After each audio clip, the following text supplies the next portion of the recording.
Internal ear को describe करेंगे। और इसके पहले जो क्लासेस थी मिडिल ईयर, यूस्टेकियन ट्यूब तक हमने क्लासेस एंडिंग करी थी। आज हम डिस्कस करेंगे इंटरनल ईयर, इनर ईयर। और inner ear is also known as the labyrinth. Inner ear is also known as the labyrinth. Labyrinth, ठीक है। मैं लेबिरिंथ यहाँ पे साथ में लिख रहा हूँ, labyrinth. Inner ear also known as the labyrinth. Clear. एक चीज, एक डायग्राम में आपको और छोटा सा बता दे रहा हूँ स्टार्टिंग से पहले, कि जैसे हमारा ये एक्सटर्नल ईयर हमने डिस्कस किया था, उसके बाद मिडिल ईयर हमने डिस्कस किया, और अब हम ले रहे हैं इनर ईयर। और इनर ईयर के स्ट्रक्चर को हम इस तरह से डिस्कस कर रहे हैं। तो ये जो लेबिरिंथ है, इसको हम लेबिरिंथ कहते हैं, इसको हम टिम्पेनिक कैविटी कहते हैं, और ये अपना एक्सटर्नल ईयर है। ठीक है, external ear, middle ear, inner ear. Middle ear also known as the tympanic cavity. Middle ear also known as the tympanic cavity, और inner ear also known as the labyrinth. ठीक है। और यहाँ पे labyrinth start होने से लगा के यहाँ पे मीन्स इसकी जो बिगनिंग है, इस बिगनिंग की जो वॉल है, ये वॉल है, ये वॉल तो टिम्पेनिक वॉल है, लेकिन ये जो वॉल है इसको हम मीडियल वॉल कहते हैं, या फिर कहते हैं labyrinthine wall. Labyrinthine wall. Clear, labyrinthine wall. Clear. और क्योंकि यहाँ से लेबिरिंथ स्ट्रक्चर स्टार्ट होता है, तो टिम्पेनिक कैविटी के जो मिडिल की तरफ जो वॉल रहती है इसको हम कहते हैं मीडियल वॉल और लेबिरिंथाइन वॉल। और टिम्पेनिक कैविटी के जो लेटरल की तरफ जो वॉल रहती है उसको हम कहते हैं टिम्पेनिक वॉल। क्लियर। ये कॉन्सेप्ट आपको क्लियर करना था। तो अब हम देखेंगे इनर ईयर का स्ट्रक्चर। और इनर ईयर का स्ट्रक्चर आपके सामने एक डायग्राम के साथ और एक मॉडल के अंदर हम इसको देखेंगे। और इनर ईयर के स्ट्रक्चर को समझने के लिए हमको दो टर्मिनोलॉजी को कंफर्म करना है, उसका डाउट क्लियर करना है, बोनी लेबिरिंथ एंड मेम्ब्रेनस लेबिरिंथ। ठीक है, आज हम जो स्ट्रक्चर देखेंगे ये लेबिरिंथ का देखेंगे, इनर ईयर का देखेंगे। तो इसमें दो तरह के टर्म आते हैं, बोनी लेबिरिंथ एंड मेम्ब्रेनस लेबिरिंथ। क्या है कॉन्सेप्ट हम इस मॉडल के अंदर देखेंगे। ये पूरा बोन है, और इस बोन के अंदर ये जो इनर ईयर है, मैं इसको वेस्टिबुलोकोक्लियर नर्व से पकड़ रहा हूँ। ठीक है, मैं किससे होल्ड कर रहा हूँ, वेस्टिबुलोकोक्लियर नर्व से इनर ईयर को होल्ड कर रहा हूँ। और इनर ईयर जो है ये आपके बोन के अंदर सुरक्षित है, बोन के अंदर सुरक्षित है। मीन्स जैसा इस इनर ईयर का शेप है वैसा के वैसा शेप बोन के अंदर भी है। ठीक है, तो जैसा स्ट्रक्चर बाहर है वैसा ही स्ट्रक्चर इनर ईयर के अंदर है, इस कारण से ये इसमें क्या हो जाता है, सेट हो जाता है। हम इस स्ट्रक्चर को क्या देखते हैं कि tube with in tube phenomena हमको देखने को मिलता है। ट्यूब है और इसके अंदर एक ये छोटी ट्यूब और इसके अंदर ये फिक्स हो रही है। ठीक है, tube with in tube phenomena है, यहाँ पे tube with in tube structure है। और ट्यूब विद इन ट्यूब को हम डायग्राम में भी देखेंगे। ठीक है, डायग्राम में कैसे देखेंगे, जो आउटर आपको लाइनिंग दिख रही है, ब्लैक कलर की जो लाइनिंग है, ये लाइनिंग क्या कहलाएगी, आउटर वॉल। ठीक है, और आउटर लेबिरिंथ, या इसको हम कहते हैं बोनी लेबिरिंथ। और अंदर की जो लाइनिंग है रेड कलर की है, ये आपको स्ट्रक्चर किसका इंडिकेशन है, ये है मेम्ब्रेनस लेबिरिंथ। ठीक है, black colour is bony labyrinth and red colour is membranous labyrinth. इसको समझने के लिए एक और हम एग्जाम्पल लेंगे। यदि पेन है, ठीक है, पेन है, बॉल पेन है, बॉल पेन के अंदर जो रिफिल रहती है, तो बॉल पेन जो है वो ये ब्लैक कलर है, जो बोन से बना हुआ एक कैविटी लाइक स्ट्रक्चर है। और जैसी जैसी कैविटी है वैसी की वैसी ही ट्यूब उसके अंदर सिचुएटेड रहती है। जैसे पेन के अंदर रिफिल है, पेन स्ट्रेट रहता है, लेकिन जो इनर ईयर है, इनर ईयर पेन जैसा ही स्ट्रक्चर है, लेकिन वो क्या रहता है, स्पाइरल शेप में रहता है। और ये आप जैसे इनर ईयर में देखोगे डायग्राम के अंदर हम ऐसा देखते हैं, लेकिन ये शंख जैसा बनाता है, तो ये कंप्लीटली ये स्पाइरल होके एंड तक आ जाता है। लेकिन ये tube with in tube structure है। और आउटर ट्यूब स्ट्रक्चर को हम कहते हैं बोनी लेबिरिंथ, और इनर ट्यूब स्ट्रक्चर को हम कहते हैं मेम्ब्रेनस लेबिरिंथ। ये कॉन्सेप्ट क्लियर हो गया। अब दूसरा, बोनी लेबिरिंथ क्या है, मेम्ब्रेनस लेबिरिंथ क्या है, ये क्वेश्चन अक्सर बनते हैं। इसके बाद दूसरा हम देखेंगे कि इनर ईयर के दो बड़े बड़े पार्ट हैं। इनर ईयर के दो बड़े बड़े पार्ट हैं। दो बड़े बड़े पार्ट कैसे हैं? मैं यहाँ से इनर ईयर को डिवाइड करता हूँ, यहाँ से क्या कर रहा हूँ, इनर ईयर को डिवाइड कर रहा हूँ। और इनर ईयर को जैसे ही मैंने यहाँ से डिवाइड किया तो दो पार्ट मिले, लेफ्ट साइड और राइट साइड, ठीक है। ओके, तो आप क्या देखते हो, ये जो पार्ट है इसको हम कहेंगे वेस्टिबुलर एपेरेटस। इसको हम क्या कहेंगे? Vestibular apparatus. Vestibular apparatus, vestibular apparatus, vestibular system भी इसको हम कह सकते हैं। ये क्या है? वेस्टिबुलर सिस्टम भी कहा जाता है। और ये जो पार्ट है, ये पार्ट कहलाएगा कोक्लियर, कोक्लिया, कोक्लिया, ठीक है। और कोक्लिया, इसका एक दूसरा भी हम डिस्क्रिप्शन दे सकते हैं ब्रैकेट में कि auditory, auditory is related to the listening, auditory, sensory, receptor apparatus, receptor apparatus, auditory, sensory, receptor apparatus. Vestibular part is responsible for balance maintenance. Vestibular part is responsible for balance maintenance. कैसे balance maintain करता है सारी description हम देखेंगे। इस video के अंदर हम कम समय में ज़्यादा से ज़्यादा चीज़ों को डिस्कस करेंगे। सेमी सर्कुलर कैनाल क्या है, एंटीरियर क्या है, पोस्टीरियर सेमी सर्कुलर कैनाल क्या है, वर्टिकल कौन सी सिचुएटेड रहती है, लेटरल कौन सी, हॉरिजेंटल कौन सी डायरेक्शन में है, सारी चीज़ें हम देखेंगे। और कोक्लिया का क्या है, कौन कौन से सेंसर्स इसमें रहते हैं, कैसे फंक्शन करते हैं, कोर्टिका अंग क्या है ना, हेलिकोट्रोमा क्या है, इसके अलावा टिम्पेनिया क्या है, स्टेप, इसके अलावा वेस्टिब्यूली क्या है, ठीक है। सारी चीज़ों को हम डिस्कस करेंगे। यूट्रिकल्स क्या है, सेक्यूल्स क्या है, सारी चीज़ों को हम डिस्कस करेंगे और सब चीज़ें इंपॉर्टेंट हैं। तो क्लास के साथ आप बने रहिए। बस अभी तो हमने क्या किया है, सिर्फ इनर ईयर को दो पार्ट में डिवाइड किया है, वेस्टिबुलर अपरेटस और दूसरा जो स्पाइरल शेप में ट्यूब विद इन ट्यूब रहता है, स्पाइरल शेप के अंदर भी रहता है, इसको हम कहते हैं कोक्लिया, ठीक है। Vestibular apparatus is responsible for the balance maintenance. ये बैलेंस बनाता है। अब कैसे बनाता है ये हम डिस्कस करेंगे। और ये रिस्पॉन्सिबल होता है लिसनिंग के लिए, सुनने के लिए, ठीक है, हियरिंग के लिए ये रिस्पॉन्सिबल रहता है। अब जो नर्व सप्लाई करती है, वेस्टिबुलो कोक्लियर नर्व, ईयर को कौन सी नर्व सप्लाई करती है? वेस्टिबुलो कोक्लियर नर्व। और वेस्टिबुलो कोक्लियर नर्व जो है, वेस्टिबुलो कोक्लियर नर्व जो है, ये कौन से नंबर की नर्व है, ये आप मेरे को कमेंट बॉक्स में रिप्लाई करोगे। अब vestibulo cochlear apparatus, sorry, vestibular apparatus के क्या क्या पार्ट्स रहते हैं और कैसे फंक्शन करते हैं।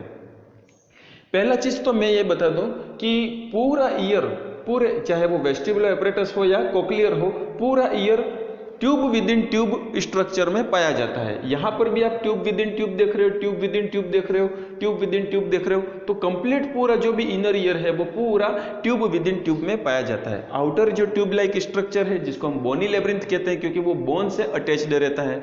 और इनर जो अंदर का है वो मेम्ब्रेन से बना हुआ है, सेंसरी एपिथेलियल मेम्ब्रेन से बना है। किससे बना है ये? Sensory epithelial membrane. Red colour की जो लाइनिंग है आप लिख लेना, यहाँ पर ज़्यादा स्पेस नहीं है बोर्ड पर, तो आप लिख लेना सेंसरी एपिथेलियल मेम्ब्रेन। ये सारी सेंसरी, ये सेंसेशन लेने वाली एपिथेलियल है, ठीक है। सेंसरी एपिथेलियल मेम्ब्रेन से मिलकर बनी हुई है इंटरनल मेम्ब्रेन। आगे बढ़ते हैं फटाफट। जो वेस्टिबुलर एपरेटस है, इसमें एक तो होल लाइक स्ट्रक्चर रहता है, और होल के अंदर क्या, दो आपको इस तरह से सेक्यूल मिलके बने हुए हैं। ये सेक लाइक स्ट्रक्चर, ठीक है, सेक लाइक स्ट्रक्चर। और इस सेक लाइक स्ट्रक्चर के साथ साथ ये इनर मेम्ब्रेन भी इस तरह से आती है। ये जो सेक लाइक स्ट्रक्चर इस तरह से दिख रहे हैं, ये क्या है? सेक्यूल। ये क्या है? सेक्यूल। तो हम यहाँ पे लिख देते हैं सेक्यूल। और इस तरह से जो बड़ा स्ट्रक्चर आपको दिखेगा, यू शेप में मैंने बनाया है याद रखने के लिए, तो इसको हम कहते हैं अट्रिकल, यूट्रिकल भी कहते हैं, यूट्रिकल, ठीक है। अब हमने दो स्ट्रक्चर देखे। इस तरह के जो स्ट्रक्चर हैं ये हो गए सेक्यूल, और ये जो स्ट्रक्चर है ये हो गया यूट्रिकल, ठीक है। इस तरह से एक पार्ट और रहता है, यहाँ पे आपको ये चीज जो दिख रही है इस तरह से दिख रहे हैं, ठीक है। ये पार्ट एंडिंग, ये किसकी एंडिंग है? ये सेमी सर्कुलर कैनाल की एंडिंग है। ये किसकी एंडिंग है? सेमी सर्कुलर कैनाल की एंडिंग है। और ऐसा दिखता है जैसे न्यूरॉन्स के टर्मिनल बटन जैसा, ठीक है। तो ये जो एंडिंग है इसको हम कहेंगे एम्पुला, और एम्पुला आप यूट्रस के जो स्ट्रक्चर पढ़ते हो वहां पर भी इस तरह से स्ट्रक्चर जो दिखता है उसको आप एम्पुला कहते हो, यहां पर भी हम इसको क्या कहेंगे, एम्पुला। तो ये आपका हो गया एम्पुला, एम्पुला, ठीक है, एम्पुला। अब हम क्या देखते हैं कि वेस्टिबुलर एपरेटस के अंदर पहला हमने एम्पुला स्ट्रक्चर देखा, सेक्यूल देखा और यूट्रिकल देखा। यूट्रिकल और सेक्यूल और यूट्रिकल पास में रहते हैं, सेक लाइक स्ट्रक्चर रहते हैं, और एम्पुला जो है वो सेमी सर्कुलर कैनाल की एंडिंग है। अब सेमी सर्कुलर कैनाल क्या है, ये आधे राउंड में बनी हुई शेप की ट्यूब्स रहती है, ठीक है, आधे राउंड में बनी हुई शेप की ट्यूब्स रहती है, और ये 3 रहती है, 3 इस ईयर में रहती है, 3 उस ईयर में रहती है, टोटल 6 रहती है, ठीक है। लेफ्ट साइड के ईयर में हम बात करें या राइट साइड के ईयर में बात करें तो ये 3 है, और इसमें tube like structure semi circular canal में पाया जाता है। अब देखना कि सेमी सर्कुलर कैनाल और सेमी सर्कुलर डक्ट में क्या डिफरेंस है। तो यहाँ पर ब्लैक कलर की जो लाइनिंग है, ब्लैक कलर की जो ऊपर बाहर की जो ट्यूबिंग स्ट्रक्चर है, ये बाहर की ट्यूबिंग स्ट्रक्चर क्या कहलाएगी, सेमी सर्कुलर कैनाल। और उस कैनाल के अंदर रेड कलर की जो ट्यूबिंग है, उस रेड कलर की ट्यूबिंग को कहेंगे सेमी सर्कुलर डक्ट। क्लियर। इसी तरह से यहाँ पे डार्क रेड ब्लैक कलर की जो है ये कोक्लियर कैनाल कहलाएगी, और इसके अंदर रेड कलर की जो है ये कोक्लियर डक्ट कहलाएगी। बाहर वाला जो स्ट्रक्चर है वो कैनाल कहलाता है, अंदर वाली जो ट्यूबिंग स्ट्रक्चर है वो डक्ट कहलाएगी, ठीक है। अब यहाँ पर जो सेमी सर्कुलर कैनाल एक जगह से स्टार्ट होती है और इसका दूसरा एंड जो है वो डायमीटर इसका बढ़ा के क्या बनाता है, एम्पुला बनाता है। तो एक सेमी सर्कुलर कैनाल एक एम्पुला बना रहा है, दूसरा सेमी सर्कुलर कैनाल दूसरा एम्पुला बना रहा है, और तीसरा सेमी सर्कुलर कैनाल तीसरा एम्पुला बना रहा है। अब ये एम्पुला जो है, ठीक है, इनका भी हम डिस्क्रिप्शन करेंगे, फंक्शन क्या है इसको भी हम डिस्क्राइब करेंगे, लेकिन इसके पहले हम देख लेते हैं सेमी सर्कुलर कैनाल जो है इसमें 3 के अलग अलग नाम है। जो बाहर वाली पाई जाती है आगे की तरफ जो रहती है एंटीरियर सेमी सर्कुलर कैनाल, और उसके पीछे उससे ही जुड़ी हुई लेकिन उसके पीछे की तरफ जो जाती है उसको हम कहते हैं posterior semi circular canal. Anterior semi circular canal, posterior semi circular canal. और एक लेटरली जो बाहर की तरफ आती है इसको हम कहते हैं लेटरल सेमी सर्कुलर कैनाल। लेकिन यहाँ पर हमको ये ध्यान रखने की जरूरत है कि एंटीरियर सेमी सर्कुलर कैनाल और पोस्टेरियर सेमी सर्कुलर कैनाल ये दोनों वर्टिकली प्रेजेंट रहती है। कैसी रहती है, वर्टिकली डायरेक्शन में रहती है, वर्टिकली, ठीक है। ये वर्टिकल हो गया, ठीक है, ये क्या हो गया, वर्टिकल हो गया, और ये हॉरिजेंटल हो गया, ठीक है। तो ये वर्टिकल डायरेक्शन में, ये वर्टिकल डायरेक्शन में, ये भी वर्टिकल डायरेक्शन में प्रेजेंट रहती है, ठीक है, वर्टिकली प्रेजेंट रहती है, ये दोनों वर्टिकली डायरेक्शन में रहती है। लेकिन ये जो कैनाल है ये वर्टिकली नहीं होती है, ये कैसी होती है, हॉरिजेंटली होती है, ठीक है। तो इसको हम लिखेंगे हॉरिजेंटली, अक्सर कॉम्पिटिटिव एग्जाम में ये पूछा जाता है, हॉरिजेंटली, हॉरिजेंटली, ठीक है, okay.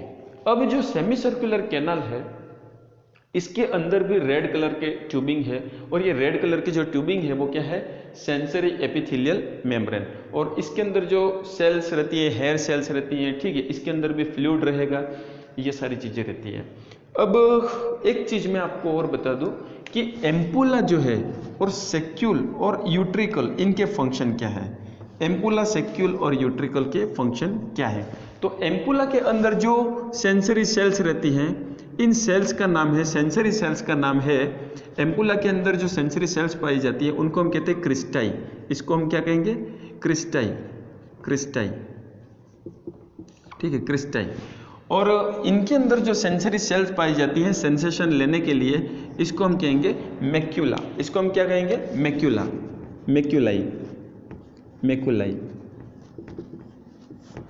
Macula is related to the black spot, dark spot, ठीक है। आई के अंदर भी आप यदि एग्जामिनेशन करते हो और अंदर रेटिना पर जो बीचों बीच में डार्क स्पॉट दिखता है उसको हम मैक्यूला कहते हैं। यहाँ पर भी डार्क, जब हम इसको विजुअलाइज करते हैं, इंटरनल साइंटिस्ट जब इनको अंदर से देखते हैं डार्क स्पॉट, इनको डार्क स्पेशल सेंसरी पॉइंट्स दिखते हैं, वो जो सेंसरी पॉइंट्स हैं उनको हम कहते हैं, डार्क होने के कारण से मैक्यूलाई नाम दिए रखा है। और किसमें पाए जाते हैं, ये सेक्यूल्स के अंदर पाए जाते हैं। लेकिन ये जो सेंसरी रिसेप्टर हैं ये सेंसेशन को रिसीव करके जो जिस तरह का बैलेंस बनाने के लिए जिम्मेदार है वो बैलेंस कौन सा है ना, काइनेटिक है या स्टैटिक है। तो एम्पुला जो है वो काइनेटिक बैलेंस के लिए रिस्पॉन्सिबल है। काइनेटिक मीन्स गतिज, आप गति कर रहे हो, गति के समय बैलेंस बनाने के लिए कौन जिम्मेदार है, क्रिस्टाई ऑफ द एम्पुला। ठीक है, एम्पुला के अंदर जो क्रिस्टाई है, क्रिस्टाई सेंसरी सेल्स प्रेजेंट है, ठीक है, जो स्टैटिक काइनेटिक बैलेंस के लिए रिस्पॉन्सिबल है, डायनेमिक बैलेंस के लिए रिस्पॉन्सिबल है। काइनेटिक या डायनेमिक के लिए कौन रिस्पॉन्सिबल है, तो क्रिस्टाई ऑफ द एम्पुला। और मैक्यूलाई जो है वो स्टैटिक बैलेंस के लिए रिस्पॉन्सिबल है। स्टैटिक बैलेंस, तो स्टैटिक बैलेंस के लिए कौन रिस्पॉन्सिबल है, तो मैक्यूलाई ऑफ द सेक्यूल एंड अट्रिकल्स, ये दोनों इसके लिए रिस्पॉन्सिबल हैं। इस तरह से आपको ये ध्यान रखना है। बैलेंस मेंटेनिंग का काम हो गया, फंक्शन हो गया। अब हम एक चीज पॉइंट अलग से पॉइंट लेते हैं, वो ये लेते हैं कि एंडोलिम्फ और पेरिलिम्फ क्या है। तो मेम्ब्रेनस लेब्रिंथ जो है, रेड कलर का मैं जो बता रहा हूं, ये मेम्ब्रेनस लेब्रिंथ के अंदर जो फ्लूइड रहता है, ये फ्लूइड जो रहता है, इंटरनल जो फ्लूइड रहता है, ये फ्लूइड कहलाएगा एंडोलिम्फ। ये फ्लूइड क्या कहलाएगा, एंडोलिम्फ। तो इसको हम यहां लिख लेंगे एंडोलिम्फ। लिम्फेटिक फ्लूइड है, ठीक है, और एंडो अंदर की तरफ रहता है तो एंडोलिम्फ। और इसके सराउंडिंग यहाँ का जो फ्लूइड है, ठीक है, यहाँ का जो फ्लूइड है ये फ्लूइड कहलाएगा पेरिलिम्फ। इस फ्लूइड को हम क्या कहेंगे, पेरिलिम्फ। तो इस पेरिलिम्फ को मैं लिख लेता हूं यहां पर, पेरिलिम्फ। Perilymph clear. अब एक चीज और ध्यान रखनी है कि पेरिलिम्फ का जो नेचर है वो एक्स्ट्रा सेल्यूलर फ्लूइड जैसा रहता है, एक्स्ट्रा सेल्यूलर फ्लूइड जैसा रहता है। और एक्स्ट्रा सेल्यूलर फ्लूइड में क्या ज्यादा रहता है, एक्स्ट्रा सेल्यूलर फ्लूइड के अंदर सोडियम ज्यादा रहता है। क्या ज्यादा रहता है, सोडियम ज्यादा रहता है, पोटेशियम कम रहता है एक्स्ट्रा सेल्यूलर फ्लूइड में। और एंडोलिम्फ का जो नेचर रहता है वो रहता है, एंडोलिम्फ का जो नेचर रहता है वो रहता है इंट्रासेल्यूलर फ्लूइड के जैसा। और इंट्रासेल्यूलर फ्लूइड के अंदर पोटेशियम ज्यादा रहता है। ठीक है, इसमें क्या ज्यादा रहता है, पोटेशियम ज्यादा रहता है। तो एंडोलिम्फ के अंदर पोटेशियम ज्यादा रहता है और पेरिलिम्फ के अंदर सोडियम ज्यादा रहता है। ओके।